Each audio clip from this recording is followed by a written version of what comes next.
we're going to do even more to reduce the deficit. We need to control spending if we're going to do that. But we also have to raise revenue. I want to thank Secretary Michael Cardona for the work that you do every day. And that'll be on top of the record $1.7 trillion. I already cut the deficit in my first 2 years in office. No one, I promise, no one making less than $400,000 a year will pay a penny more in federal taxes. But like most of you at home, I know the federal tax system isn't fair. That's why I kept my commitment, again, that no one earning less than $400,000 a year will pay a penny more in federal taxes. We're all on a much more fiscally responsible course than the one I inherited when I took office 4 years ago. When I came to office, the deficit had increased every year the previous 4 years. And nearly $8 trillion was added to the national debt in the last administration. And now we're turning things around. And that's good for America.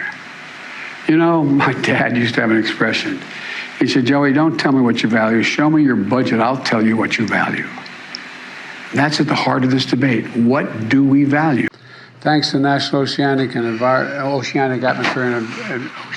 Atmospheric Administration, so-called NOAA. Mr. President, some presidents don't like the debt deal. What's your message to them? Please come this way, everybody. Thank you very much.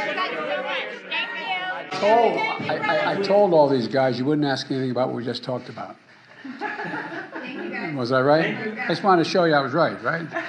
Now, we're going to deal with the debt ceiling. I think things are going as planned, God willing.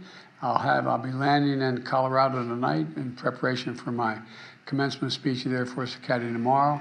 And God willing, by the time I land, the Congress will have acted, the House will have acted, and we'll be one step closer. Thank you very much. Thank you. Admissions, affirmative action admissions in colleges. What are you bracing for, or what are you planning for in the recent weeks to come? So look, that's something that the Department of Justice, referring to the Department of Justice, look, when it comes to equity, when it comes to racial equity, when the president walked into this administration, he talked about, I mentioned this moments ago, about the 4 crises that we needed to deal with.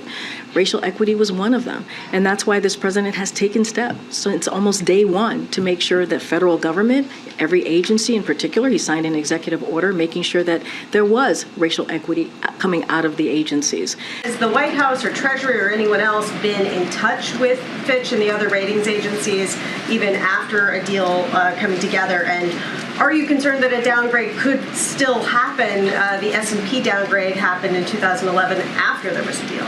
So look, I don't have any conversations to lay out or to speak to with any of the specific agencies. The Treasury market remains safest, deepest, and most liquid market in the world, and I think that's important. I cannot speak to what agencies are going to be doing. What I can speak to is what we've been able to do from here, and I think that's what's important here.